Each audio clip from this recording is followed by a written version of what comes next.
sentir la voz de la perspectiva de Teresinha. Muchas gracias. Es una alegría rever ahí a los compañeros de juventud, a Iván, Washington, que no venía, yo que sé, hace unos 50 años, ¿no? Con Gilberto nos hemos visto una que otra vez, y Luis Eduardo, cerca y distante al mismo tiempo también.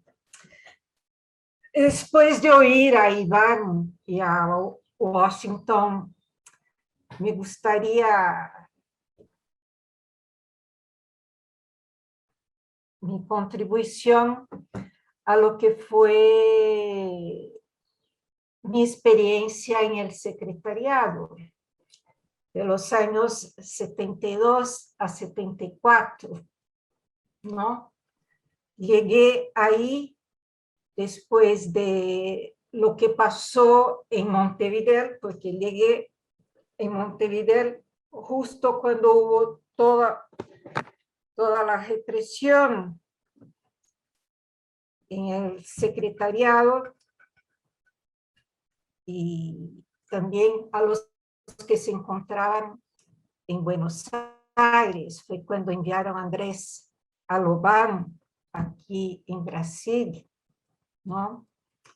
Llegué ahí y enseguida tuve que salir por los hechos de estos, y vuelvo a reencontrar el equipo en enero del 72 en Lima, ya, ¿no? Donde ahí un gran equipo, estaban Washington, Iván, se han referido a ellos, teníamos ahí a veteranos, ¿no? Como Gilberto, el mismo Washington, Iván, Andrés, Lalo, y que enseguida se va al Secretariado Mundial en el bueno de Bonaventura Pellegrini como asesor. De los nuevos que nos integrábamos ahí, estábamos yo, Paco Merino, Francisco Merino, Humberto Migliorice, Olga Guja y Virginia Bittencourt. Y de este grupo, inmediatamente se pone ahí algunas tareas muy concretas que también ya fueron dichas, ¿no? Primero, restablecer toda la infraestructura del secretariado, dónde está, dónde vivir, los enseres, los funcionarios, para que aquello pudiera ir. Legalizar la instancia del secretariado frente al Estado peruano, que también Iván se refirió a eso, y que yo aquí puntualizaría que frente al histórico del secretariado y de los movimientos, esto fue un signo de madurez, porque hasta donde tengo conocimiento, en Montevideo eso nunca se hizo, ¿no? Estaba ahí, era un hecho, pero regularizarnos y sermos reconocidos por este gobierno, tener ahí un estatus de funcionarios diplomáticos, yo lo caracterizaría quizás como una ONG avant la lettre, en aquellos momentos. Y este equipo muy numeroso, me parecía muy numeroso, lo que hace es reunirse y ver qué va a hacer, cómo va a salir de esto, ¿no? Y además de esas tarefas, bueno, está la gran reunión que fue de enero a marzo, día todo, periodo integral, alrededor de una mesa, a refletir, ¿no? A discutir y ver lo que haríamos. ¿Qué salió y qué hubo? ¿Qué elementos de reflexión acontecieron en esta reunión? Y bueno, y voy a remarcar que eso hace 50 años, entonces, ¿no?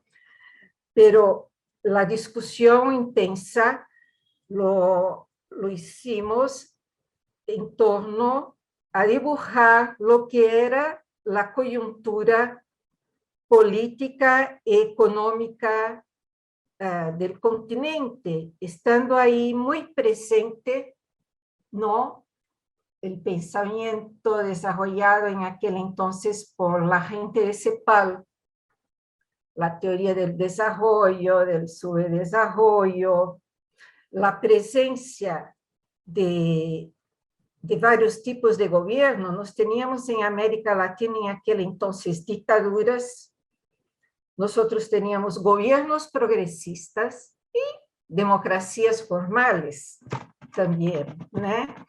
En medio de todo eso, una izquierda fragmentada, muy fragmentada en muchos países, en otros, a pesar de varios grupos, había ahí la formación de los frentes, el Frente Amplio, la Unidad Popular y otras que tal. Sobre todo eso se debusaba el equipo. Además, también estaba la iglesia, por supuesto, era un movimiento de la iglesia, un movimiento católico, de acción católica, ¿no? Y el secretariado, el equipo, se veía claramente como parte de esta iglesia, concretamente de la iglesia latinoamericana, ¿no? Con una opción muy clara y muy contundente por los pobres y oprimidos.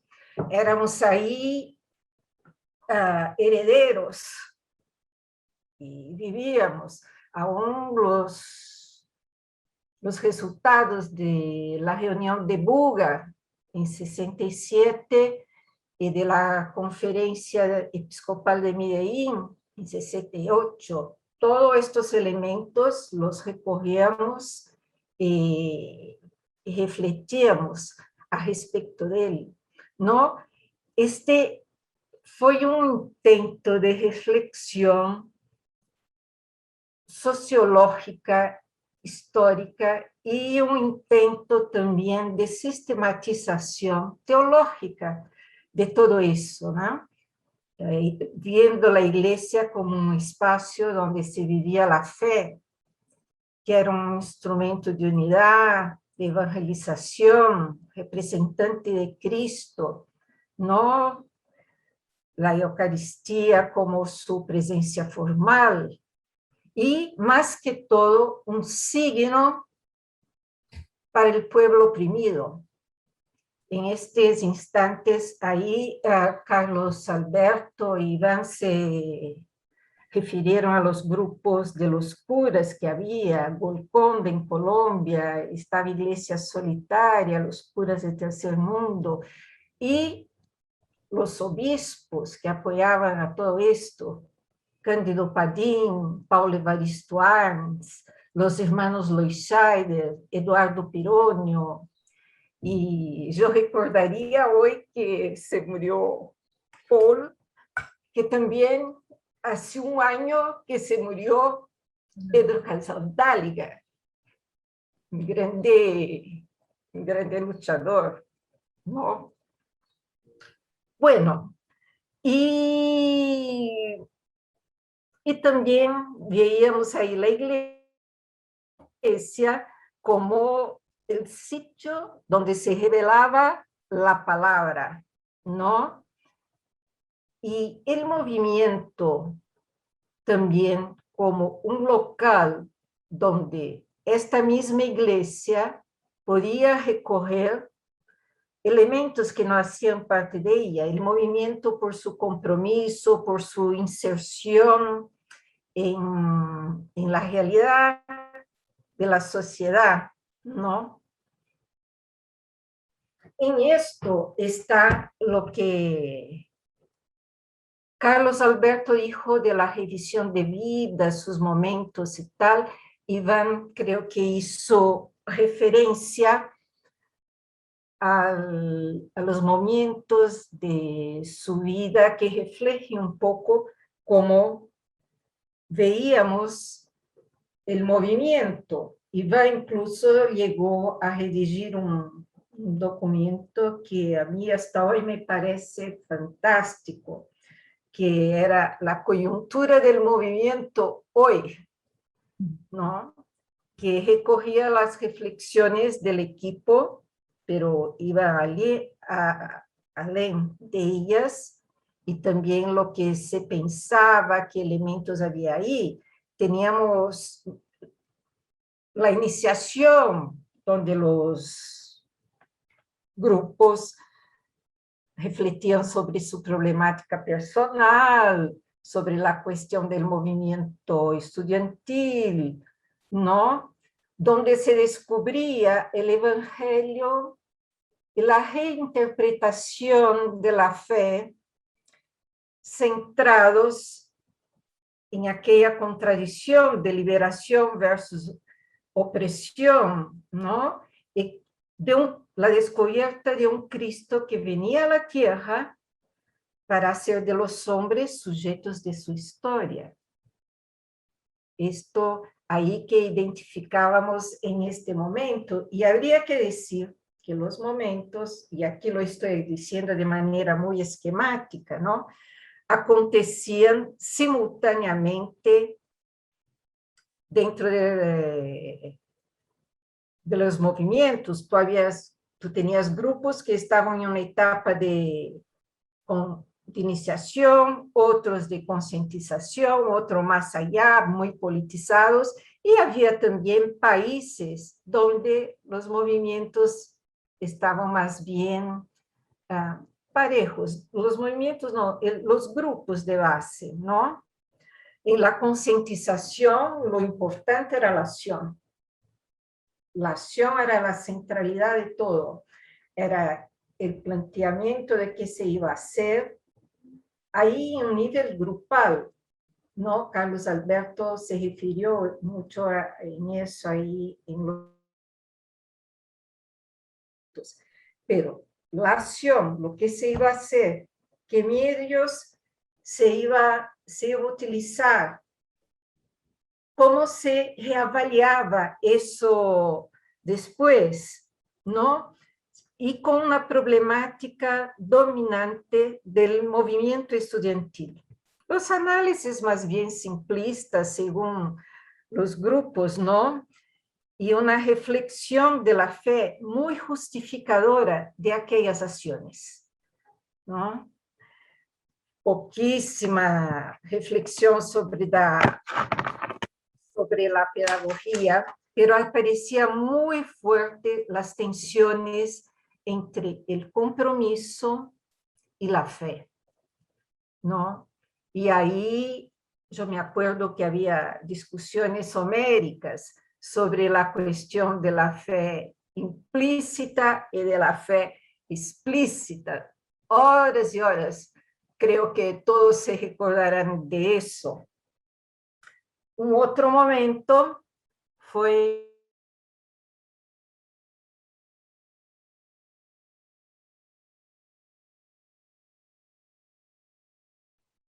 ¿Congeló para todos?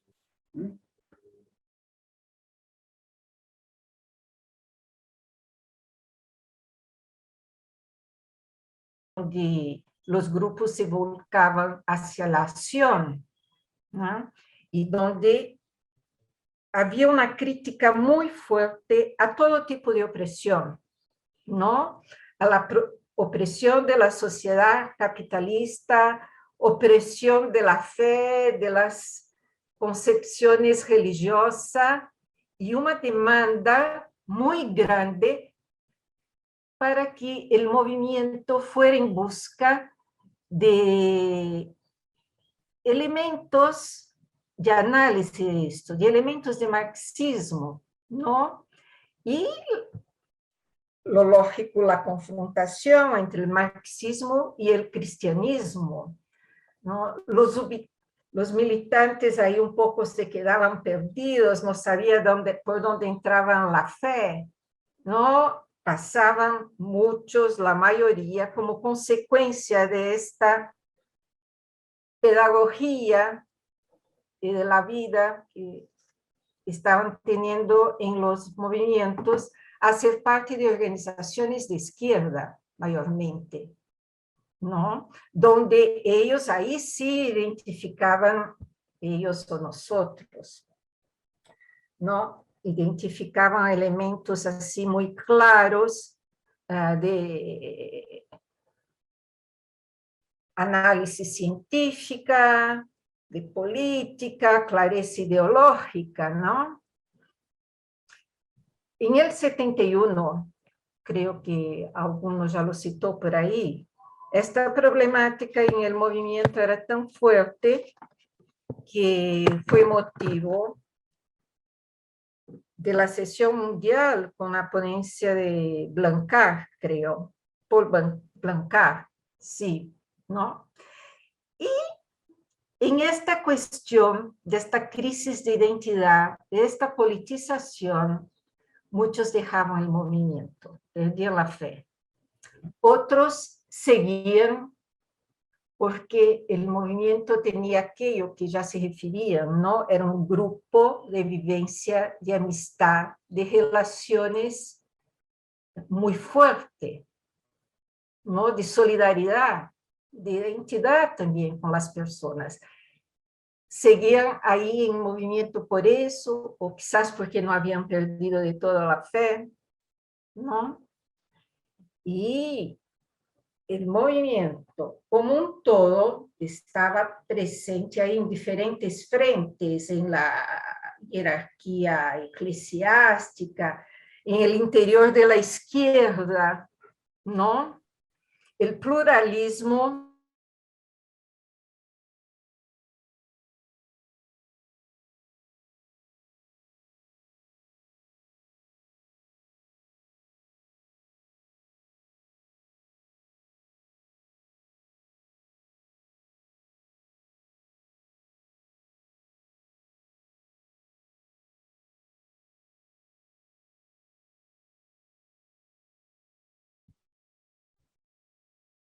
ahí, este equipo tenía un papel muy importante del movimiento dentro de la iglesia y también en el proceso político-social, porque la formación de los militantes que el movimiento conllevaba, los llevaba a asumir papel preponderantes en lo político, en lo social, en las luchas del pueblo latinoamericano, ¿no? Y pensábamos que la teología debía partir de este descubrimiento, de la interpretación del Señor en la historia, ¿no? Y era contundente la crítica que se hacía a la falta de compromiso. Esto era, sí, un pecado normal, un pecado mortal, les digo, ¿no? Y toda la obligación que nos imponíamos de hacer una reflexión crítica de esta praxis revolucionaria de los militantes y llevar el movimiento a repensar sus tareas con categorías científicas, redescubrir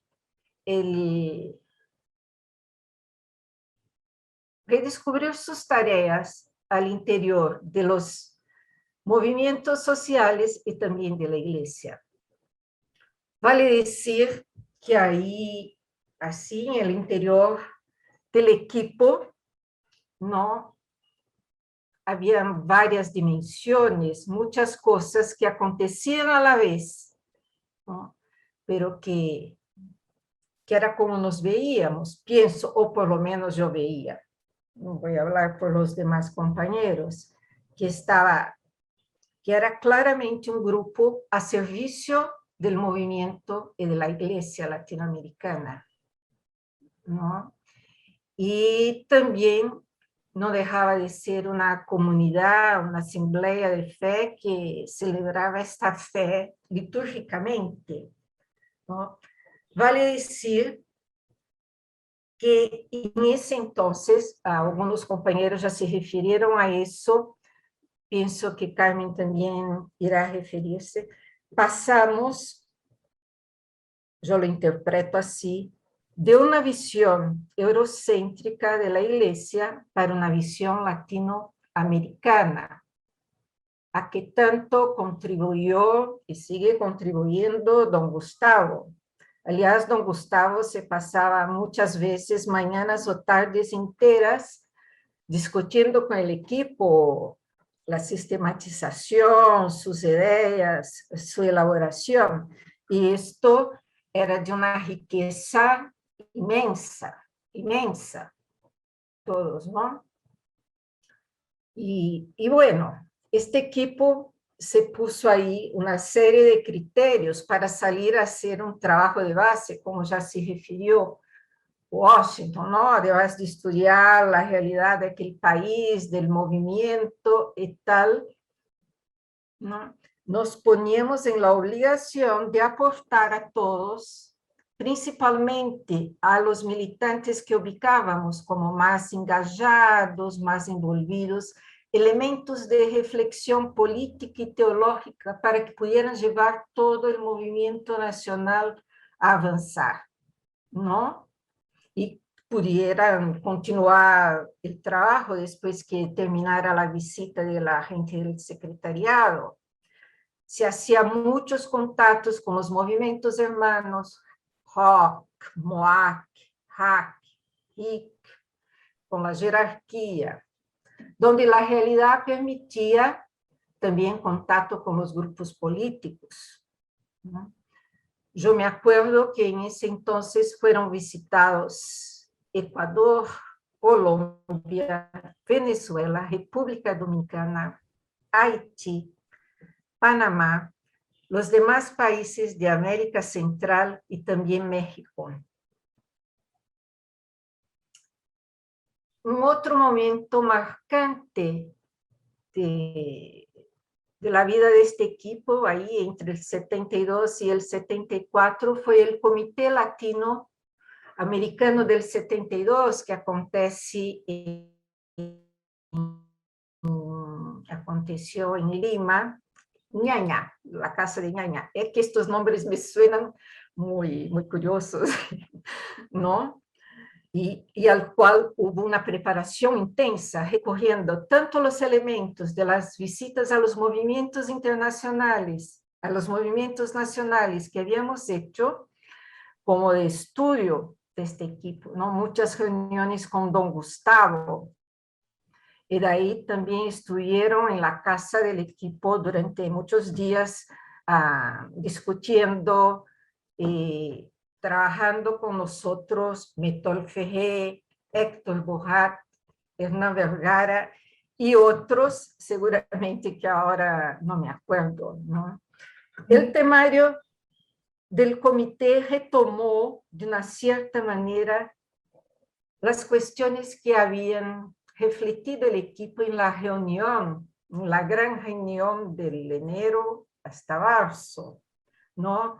Sea la realidad latinoamericana, la síntesis conjuntural en que ella vivía, cómo lo interpretábamos, Chile, ¿no? Todo con el objetivo de tener un gran marco donde inserir la praxis del movimiento, ¿no? Y con relación a la iglesia, pensábamos ahí ubicar el proceso histórico, social, repensar la iglesia, ver la dinámica histórica entre la iglesia, la sociedad latinoamericana, principalmente el Estado, buscar su fundamentación teológica y también en los diferentes países cómo iba la cuestión iglesia y movimiento, porque sí, en algunos países había un gran apoyo de la iglesia, de la jerarquía, no eran así en todos. Participaron, creo que unas 30 personas en todo eso. ¿No? Teresina, Estos me perdóname, parecen... Teresina, perdóname, tienes 5 minutitos más, perdona la molestia. Gracias, gracias, me voy a apresar. Ya estoy terminando, ¿no? Esto me parece que fueron los momentos marcantes del equipo en estos años del 72 al 74. Hubo ainda una sesión de estudios en el 73. En lo personal, yo diría que para mí esa instancia en el equipo fue una verdadera universidad, ¿no? Donde nosotros los brasileños acá que vivíamos tan encerrados en nuestra realidad y en el esfuerzo de reconstruir el movimiento en Brasil después de lo que fue 64 y 68, para mí fue un gran shock descubrir América Latina, su problemática, su povo, y aquello fue una verdadera universidad. Cuando retorné a São Paulo, en el 74, don Paulo Evaristo me plantea asumir ahí una asesoría a la pastoral de juventud. Yo tenía muchas críticas a esto de pastoral de juventud y tal, me parecía muy alienada, pero me involucré ahí, había que volver a estudiar, yo hacía parte, ahí, como dijo Iván, de los secundarios, no había aún hecho la universidad, había que retomar todo esto, y me dediqué toda mi vida profesional a la educación, ¿no? Notadamente a lo que acá denominamos educación superior, a los proyectos de cursos superiores y a la gestión de la educación. Y en los últimos años, ahí en el ámbito del movimiento, del Ministerio de Educación, a la cuestión de la producción científica en el país. Me fui ahí cuando eligieron el actual señor presidente, porque no quiero mezclarme con estas cosas. Esto es un poco lo que yo tenía para contarlos, lo que viví, mediados, una vez más les digo, por estos 50 años que se han pasado, ¿no? Seguro habría más cosas, pero es lo que se puede